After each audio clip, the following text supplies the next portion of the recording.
एक तुम्हाला सांगू का, माळ घातल्यानंतर देव भेटेल का न भेटेल हे मला माहिती नाही, पण तुमचा संसार सुखाचा होईल एवढं मात्र गॅरंटी, अगदी 100% गॅरंटी. जर नको ते नाद नसतील तर पैसा खर्च होतोच कशाला. सकाळी जाताना डबा घेऊन जायचा, संध्याकाळी घरी आल्यावर बायकोच्या हातचं गरम गरम जेवायचं, कशाला पैसे खर्च होत आहे. अजून एक मला कळलं नाही, टी व्हीवर इतकी पिक्चर दिसतात तरी थिएटरमध्ये जाऊन बघतातच. मला खरंच काही काही कोष्टक अजून मला तर कळलं नाही वा. मी म्हटलं अहो काय तिकडे जाऊन काय बघायचं, एवढं कशा करता तिकडे जाता, ही घरी पण अगदी पहिला शो नसेल पण महिन्याने पुन्हा टी व्हीवर येतोच ना, बघा ना. नाही नाही म्हणले तुम्हाला काय त्यातलं कळतं आहे, पहिला शो फर्स्ट शो वर पोस्ट शो, तुमचाही शो आमचाही शो, सगळ्याचा शोच. पहिल्या तिकडेला 1000-2000 रुपये घालून आले, हा शो झाला. काय इथे काही नाही, नुसतं बटन दाबलं की तयार. मग कोणताही अगदी नामांकित सिनेमा असला तरी 1 महिन्याने 2 महिन्यांनी येतो, बघा ना. माझं म्हणणं कळलं का, जो विचारी आहे आणि जसं जसं तुम्ही माळ घालाल, हरिपाठ म्हणू लागाल, कीर्तन प्रवचनाला येऊन लागाल, त्याच्याकरता म्हातारं झालं आहे म्हणू नका, बिलकुल नाही. चुकीची समजूत आहे म्हाताऱ्या लोकांनी संसार करायचा. अरे हा आमचा परमार्थ एका 16 वर्षाच्या मुलांनी लिहिला आहे, म्हाताऱ्यांनी नाही. हे कळलं का नाही तुम्हाला, काही डोक्यात शिरतंय का नाही कधी. काय कोणी लिहिलं आहे, किती वय, 16, बरोबर आहे. तुकाराम महाराज सुद्धा लवकरच गेले, म्हणजे तारुण्यातच लिहिले सगळे अभंग. तेवढे नाथ महाराजांना आयुष्य भरपूर होतं, नामदेव महाराजांनाही भरपूर होतं. पण हा 16 वर्ष, शंकराचार्यांचं सुद्धा आयुष्य जास्ती काही नव्हतं. एवढ्या वयात त्यांनी एवढी ग्रंथसंपदा केली, एवढ्या उच्च पदाला जाऊन ही मंडळी पोचली. मग अमकं लागतं का तमकं लागतं असं काही नाही आहे. हां, संसार प्रत्येकाला आहेच आहे, कुणाला सुटला नाही. मुलं बाळं घरदार, आता बघा सगळ्यात अडकून आहे असं आहे. सहज बोलता बोलता आठवलं मला, जगद्गुरू शंकराचार्य घरातून निघाले तेव्हा आईने परवानगी दिली, पण एक म्हणाले शेवटच्या वेळेला तू ये. मग तेवढ्या आईच्या शब्दात तरी अडकावं लागलं ना. आले आले ते आता ज्ञानीपुरुष होते, सर्वदर्शी होते, त्यामुळे त्यांना बरोबर कळलं. आईने हाक मारल्यावर धावत आले, आई बघ आलो हा मी तुझ्याकरता. म्हणजे मला सांगा, कुठेतरी जीव गुंतलेलाच असतो ना काय. म्हणून एक लक्षात ठेवा, हा संसार कुणाला सुटत नाही. मग सुटत नाही, एक पुढचं दृष्टांत देतो म्हणजे आणखीन कळेल. शाळेत गेल्यानंतर, जरा वयात आल्यानंतर शाळेत गेल्याशिवाय पर्याय नाही, आणि शाळेत गेल्यानंतर अभ्यास केल्याशिवाय पर्याय नाही. आहे का पर्याय. अभ्यासातून सुटाल केव्हा, अभ्यास न करून नाही, जेव्हा अभ्यास कराल तेव्हा अभ्यासातून सुटाल. तुम्ही लहानपणापासून भाषा ऐकताय, आम्ही सुद्धा. खेळायला जाऊ का, अभ्यास झाला का,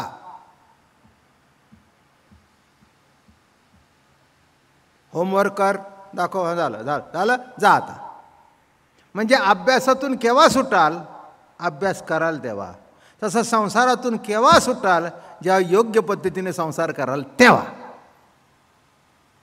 किती माझं प्रवचन तुम्हाला आवडलं तरी करेक्ट 8ला संपावंच लागतं. मलाही शक्ती नाही, तेवढी 1 तासाची शक्ती आहे, ती पूर्ण झाली की आतला म्हणतो जरा तिकडे बघ, आणि बरोबर डोळे तिकडे जातात. तिथपर्यंत डोळे इकडे तिकडे जातच नाहीत, कारण आतलं शरीर थकत गेलं की म्हणतात आता बघा टाईम होत आला, 8 पा. हां, कशा करता सांगितलं, ही तत्व तुझ्या पोटी येणार आहेत. आणि आळंदीला आले आणि पहिल्यांदा निवृत्तीनाथांचा जन्म झाला. संसार मांडून जन्म झाला का संसार सोडून जन्म झाला, असो नाही. काय उगीच काय सांगायचं म्हणून सांगत नाही, अनुभव आहे, अनुभव आहे. असो नाही, असो नाही. आणि एक दृष्टिकोन लक्षात घ्या, बायका मुलं असली म्हणजे संसार असतो असं नव्हे. जिवंतपणा आहे तिथपर्यंत संसार आहेच. पोट आहे ना, कोणाला नाही संसार, कोणाला नाही.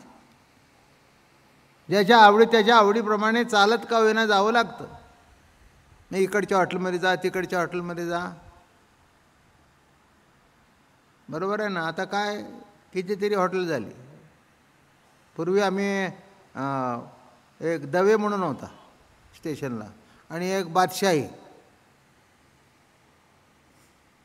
मुंबईनं उतरले वारीला की मग तिथे जायचं. ₹1.25. चटणी, कोशिंबीर, पापड, भाज्या 2, आमटी बिमटी चांगली, मग दही, भात, दूध वगैरे ₹1.25. बरं का.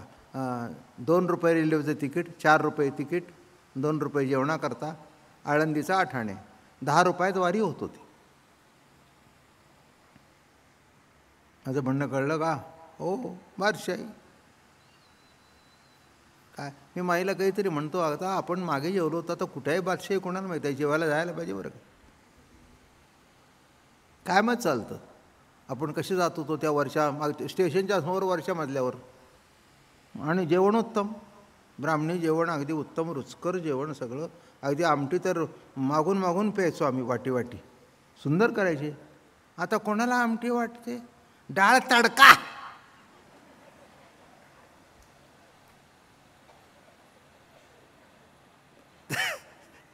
तडक्याचा फुरका मारला की बायकोही तडकते आणि हेही तडकतं. कोणाला काय हे काय हे जेवण आहे का काय हे काय. आता आमच्या घरात सुद्धा 2 भाग आहेत बरं का. नवीन पिढीने त्यांना घट्ट आवडतं आणि आम्हाला ते पातळ आवडतं, फुरके मारला आवडतं. तर काय याला काही इलाज नाही ना. काय मी म्हटलं ना, आम्ही किती दिवस चाललं आहे आमचं, एकदा बादशाहीला आपण जेवायला जाऊ. हां, अगं तो कुठं आहे बादशाही, कोणाला माहिती. ते म्हणली तुम्हालाही माहिती नाही. मग जाऊ दे जाऊ दे, आता कोण जातं आहे, तर मी जाणार आहे होय. गेले की तिथे लाईनच लाईन. वा वा वा, फोटो काढून घेतील की महाराज आमच्याकडे जेवायला आले. ते एक नसती उपाधी होईल. म्हणजे महाराज कुठे जात नाहीत पण हॉटेलमध्ये जेवायला जातात, ह्याची एक जाहिरात होईल. आमच्याकडचं खाऊन तर बघा, बाबा महाराज सुद्धा इथे येऊन जेवतात रोज म्हणतील. आणखीन पुन्हा काय म्हटलं मी, कसं पाहिजे, रुचकर पाहिजे, रुचकर पाहिजे. हे सोडून जमणार नाही. हॉटेलमध्ये का होईना पण जेवल्याशिवाय जमणार नाही. अरे परमार्थाची आवड, संसार सोडला म्हणजे होतं का. असो नाही संसारी. हां, अरे तुला कोणी सांगितलं की घरदार बायको सोडायला पाहिजे आणि मग परमार्थ होतो. नाही नाही, पण म्हणले मला काही चालायचं नाही. ते मोठे सद्गुरू होते, ती कपनी विपणी फाडून टाकली आपल्या हाताने. धोतरजोडी येताना आणली होती, सदरा अंगरखा आणला होता, पगडी आणली होती, हे घालन जा आता, आणि आशीर्वाद दिला. बघा काय आशीर्वाद दिला. तत्त्वज्ञानाच्या दृष्टिकोनातून सांगतो. वृत्तिरहित स्थान जो निवृत्ती, वृत्तिरहित स्थान एक असा आहे की जिथे वृत्ती नाही पण सर्व वृत्ती तिथून उदित होतात आणि पुन्हा तिथे नाहीशा होतात. असं जे स्थान ते वृत्तिरहित स्थान. तो सगुण साकार होऊन निवृत्तीच्या रूपाने तुझ्या पोटाला येईल. वृत्तिरहित स्थान वृत्तिरहित स्थानात असून जमत नाही, ते जाणीवेवर यावं लागतं. जाणीव म्हणजे ज्ञान. जाणीव म्हणजे ते ज्ञानावर यावं लागतं. आणि दुसरी गोष्ट, ज्ञान हे ज्ञानात असून जमत नाही, तुमच्याकडून प्रगट व्हायला पाहिजे. माझ्या डोक्यात भरपूर आहे पण प्रगट नाही झालं तर पुढं काय नाही. दगडूशेठवाले 4 मोठे हार घालतील, प्रत्येक ट्रस्टी एक हार घालेल. इतक्या वर्ष आपण जे केलं ते कोणीच केलं नाही, पण आपल्याला जमत नाही. याच्याबद्दल आमच्या मनामध्ये फार दुःख आहे. पण आम्ही तरी काय करणार, आम्हाला अखंड चालावं असं वाटतं, पण तुम्हालाच होत नाही. बरोबर आहे. काय चुकलं, काय चुकलं. सांगतोय म्हणून इथे जमतायत. त्यांनी माणसांच्या करता गेले, तर आलंच नाही तर त्यांचा ऑल लव्स लेबर लॉस, सगळं केलं ते व्यर्थ आहे. त्यांनाही करताना आनंद वाटतो. एवढा मोठा हॉल घेतला आहे, गच्च भरतो आहे, आवडीने माणसं येत आहेत, पाऊस असता तरी येत आहेत, त्यांना केल्याचं सफलता वाटते. बरोबर आहे ना? हां, म्हणून पाठवलं संसारात. ज्ञान कशावर निवृत्तीरे स्थान वृत्तीरे स्थान ज्ञानावर यावर, जाणीवत यावं लागतं. जाणीवत असून उपयोग नाही, ते सोपान व्हावं लागतं. ते ज्ञान कर्मातून प्रकट होतं तेव्हा सोपं होतं. म्हणून प्रॅक्टिकलला महत्त्व आहे. Theory is theory and practical is, म्हणून सोपानदेव हे प्रॅक्टिकल आहे बरं का. ते कर्मातून प्रकट झालं पाहिजे. हां, काही काही माणसांना सवय असते, आमची बायकोनं काय स्वयंपाक करते, वांगं भरलं तिनेच करावं. करायला सांगितलं तर वाटोळच त्या वांग्याच. कशाचं काय आणि कशाचं काय आलं का लक्षात? हो, काही की जमेना. त्यांनी मित्र होता म्हणला, कसं काय झालं म्हणला, तुम्हाला आवडल्यावर आम्हाला आवडायलाच पाहिजे, आम्ही तरी काय करतो म्हणला, काय करणार काय. सुगरी नाही, ते कर्मातून प्रकट होऊ दे ना. तू PhD आहेस, या विषयावर जरा बोलून दाखव ना. तू PhD ज्याच्यात केले त्याच्याबद्दल काय माहिती आहे ते बघू दे. नामे इंटरव्ह्यू. नामे इंटरव्ह्यू म्हणजे काय, तुझी बुद्धिमत्ता किती आहे ते कळू दे ना. मग 7-8 बसलेले असतात, जे तर आपापल्या पद्धतीने प्रश्न विचारतात. प्रत्येक प्रश्नाचं उत्तर बरोबर दिल्यानंतर मग बरोबर आहे, ह्याच्यातली माहिती याला आहे. बरोबर आहे ना?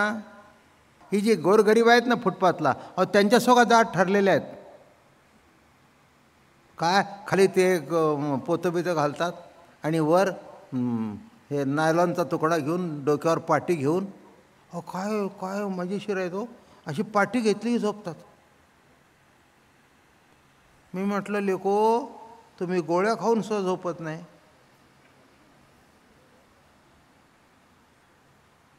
काय, आणि ते पाटी तोंडावर घेतलं की, पूर्वीच्या काळीचे रस्ते धुवायला यायचे ना, ते पाणी अंगावर उडलं की अरे उठके 5 वाजले असं, होय बरं धर आमच्या डोक्यावर. नाही कळलं म्हणजे धरलं की आंघोळ पण झाली. कळलं? हे सगळं जुनं चित्र मी बघितलं आहे. पूर्वी आमच्या मुंबईला सुद्धा, आमच्या गिरगावमध्ये कांडवाडीत डांबरी रस्ते नव्हते. ती गाडी अशी यायची, त्याला कॉक लावलेलं असायचं तोट्या, आणि मग ती तोटी असं पाणी टाकत टाकत, मातीचे रस्ते, मग पुन्हा त्याच्यावर रोलर फिरवायचा. कशाकरता सांगितलं? संसार नाही, संसार नाही. भूक लागतेच, झोपायला जागा लागतेच. आणि तुम्हीच भांडता असं नव्हे. त्या फुटपाथवरच्या माणसाची जागा दुसरं कोणी जर धरलं तर तोही हाणल्याशिवाय, माझी जागा आहे. तुम्ही म्हणता हे माझ्या वाटणीचं घर आहे. कोणाला सुटला संसार? कोणाला सुटत नाही. जिवंत आहे तिथपर्यंत संसार आहे. आणि चांगल्या पद्धतीने मेला तर ठीक आहे, आणि नको त्या पद्धतीने मेला तर मागच्यानं वाटोळं करून जाता. हे आहे तिथपर्यंत दारात कोणी येत नाही. ते वर गेले की अहो त्याने एवढे उसने घेतले होते, हे बघा. हां, आम्हाला कधी सांगितलंच नाही, हे उसने घेतले होते. मेला तो मेला, पण सगळ्याला मारून गेला वर.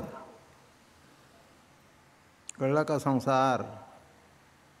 हां, पण असं जरी असलं बरं का, तरी परमार्थ जर करायचा असेल आणि नामस्मरण जर करायचं असेल तर ते संसारात राहून करता येतं. त्याच्याकरता संसार टाकायला पाहिजे असं बिलकुल नाही. संसारातलं सुख ज्ञानेश्वर महाराजांना माहिती आहे, आणि संसारातलं दुःखही त्यांना माहिती आहे. गेल्यानंतर समाजाने डोक्यावर घेतलं हेही माहिती आहे, हे त्यांना दिसतंय सगळं. आणि असताना घोटभर पाणी दिलं नाही हेही माहिती आहे. विचार करून बघा. मग आता असोनी का नसोनी? बरं नसोनी तर कुठे जातात सांगा? सगळे येता इथे बरोबर करेक्ट टाईमला, पण शेवटी मी माझ्या घरी, तुम्ही तुमच्या घरी. सगळे म्हणले बाबा महाराज काय तुमचं प्रवचन सतत राहावंसं वाटतं.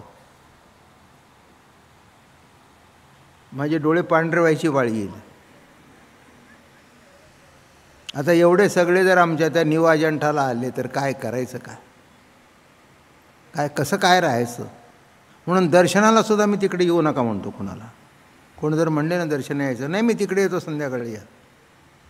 मग एक आला की दुसरा आला, दुसरा, म्हणजे तेच उद्योग राहतो. मग काय कशाकरता सांगितलं मी, हा सोनी संसार आहे. संसार वाईट नाही.